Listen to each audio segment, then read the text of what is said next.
Bonjour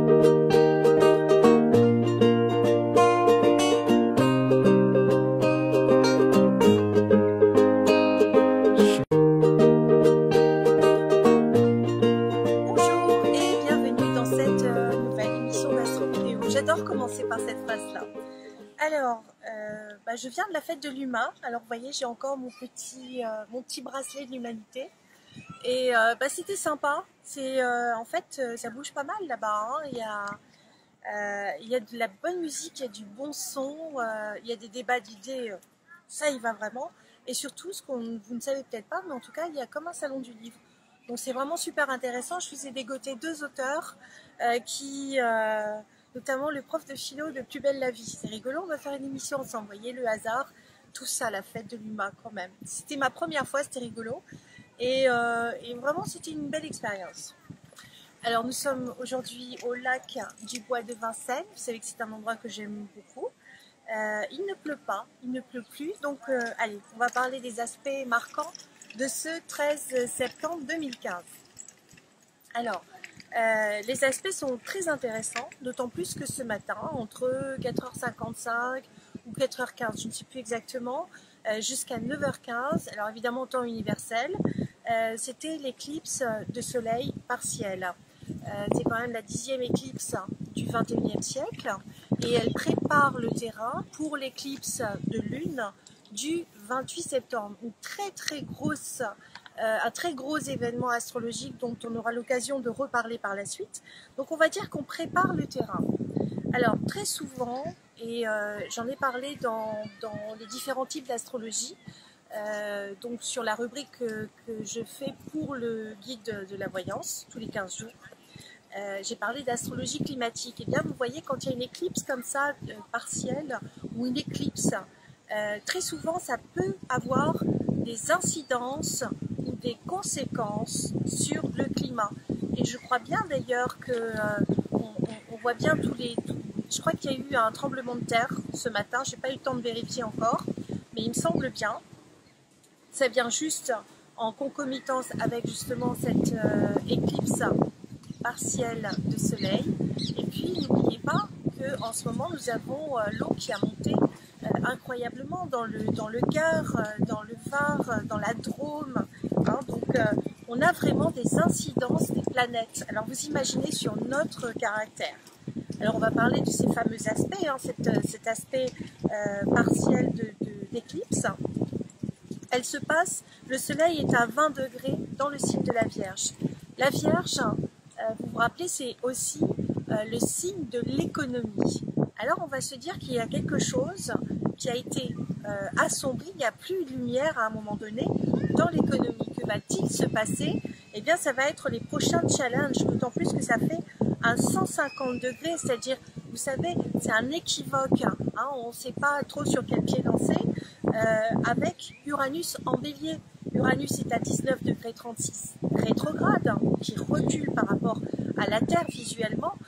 On sait que l'énergie, c'est une énergie qui va à l'intérieur, donc il y a un changement intérieur très fort qui se produit, une grande instabilité. Qu'est-ce que nous allons en faire? Comment ça va se manifester sur le signe de l'économie, le signe de la Vierge notamment? Ça va être très intéressant de regarder ça. L'éclipse partielle de soleil a eu lieu sur le 20e degré du signe de la Vierge.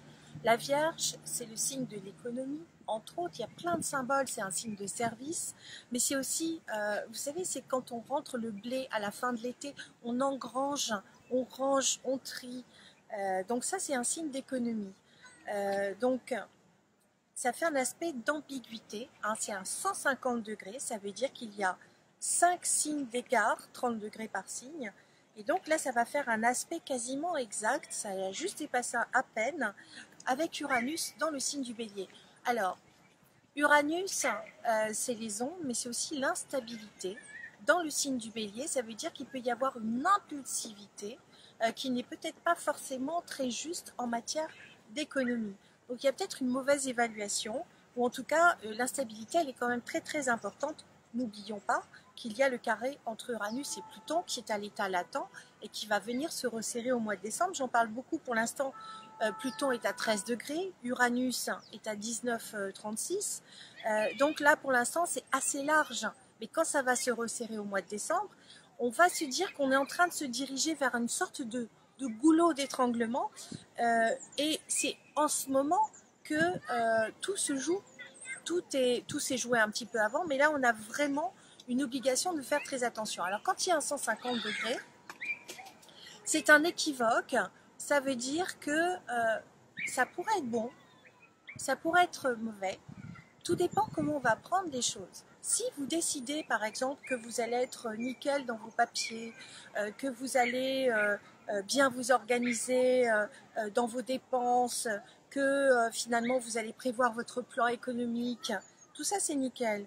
Mais si vous tirez des plans sur la comète, c'est pas excellent parce qu'on sait que plus tard, au mois de décembre, vous en aurez les conséquences. La chance, c'est que Uranus, même s'il est rétrograde, on sait que c'est quelque chose qui a pu déjà avoir lieu.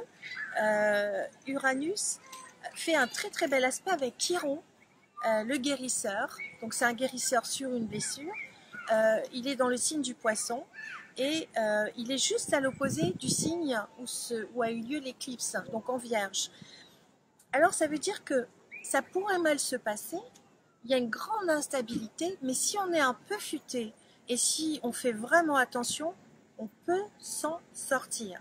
Donc il ne faut pas paniquer, il faut simplement regarder la situation comme elle est et ne pas avoir peur, mais ne pas hésiter à tendre la main.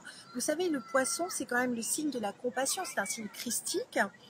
Si vous intégrez ces valeurs en tout œcuménisme, c'est-à-dire sans dire qu'une religion est meilleure qu'une autre, hein, bien sûr, c'est sur les valeurs de fond qui sont des valeurs d'ouverture, d'entraide et de compassion, c'est la solution. C'est en étant dans l'entraide et en ouvrant nos cœurs et en tendant la main, et c'est pas un discours de grenouille de bénitier, c'est astrologiquement que ça nous le dit clairement.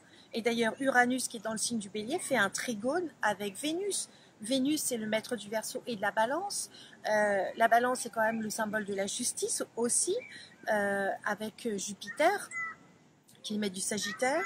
Jupiter, c'est la loi, la Balance, hein, la Balance de la justice. Mais c'est aussi Vénus, c'est le maître du Taureau. Le Taureau, c'est un signe de comptable. On a beaucoup d'ailleurs de comptables qui sont taureaux et on a beaucoup de taureaux qui ont le temps devant eux, mais c'est aussi bien ranger ses placards, ça va être tout beau avec le petit détail, la petite décoration. On va se dire que de toute façon il y aura toujours, j'allais dire, une ouverture de cœur pour les gens qui arrivent, qui nous apportent eux-mêmes aussi une richesse qui est la richesse humaine et qui est une richesse aussi spirituelle. Qui est une recherche, j'allais dire, c'est un cadeau et un échange. Donc moi, je dirais que de toute façon, avec cette éclipse qui marque un changement radical, qui ouvre, j'allais dire, sur un autre portail d'énergie, le changement, il est fait, quoi. Ça y est, les jeux sont jetés, les dés sont jetés, et oui, les jeux sont jetés, ça va pas. Les jeux sont faits, en fait les dés sont jetés et il faut savoir aussi qu'on a une triple conjonction et là c'est vraiment important. On a toujours au tout début de la Balance, on a le chemin de vie, donc il nous demande de l'harmonie quand même. On a la lune noire vraie qui est au début de la Balance aussi, et on a la lune noire moyenne et les trois sont côte à côte mais très proches et ils sont en très bel aspect avec Cérès. Cérès, vous vous rappelez, ça symbolise le signe de la Vierge d'une certaine manière et c'est dans un signe de terre qui est le signe du Capricorne. Tout nous parle ici de reconstruction positive, mais surtout ne prenez pas le symbole de Mercure. Mercure, c'est le maître de la Vierge dans le signe de la Balance en carré à Pluton. Ça veut dire qu'il y a une manipulation par les masses ou des masses ou un mensonge. Ça peut être les États qui ne savent pas gérer l'économie. Donc quoi qu'il arrive, on est sur une espèce de... C'est comme si on avait mis une planche sur un ballon et on est debout. Alors qu'est-ce qu'on fait? Est-ce qu'on garde l'équilibre ou est-ce qu'on tombe? Eh bien, c'est justement ce que nous propose comme réflexion cette fameuse éclipse partielle de soleil qui nous mènera d'ailleurs à l'éclipse du 28, l'éclipse de lune du 28 septembre. Et je tiens à rappeler quand même que Saturne qui est encore à 29 degrés 41 aujourd'hui dans le signe du Scorpion, va pas tarder à passer dans le signe du Sagittaire à partir du 18 septembre. Et donc là, il va venir magnifier, amplifier, aider à construire. Donc, n'ayez pas peur du changement, mais dites-vous bien que ce qui est le passé reste le passé, et tant mieux. Et sur ces mots, qui sont des mots d'ouverture et de construction, je vous souhaite une très très belle journée en ce 13 septembre 2015. Au revoir mes petits nounours.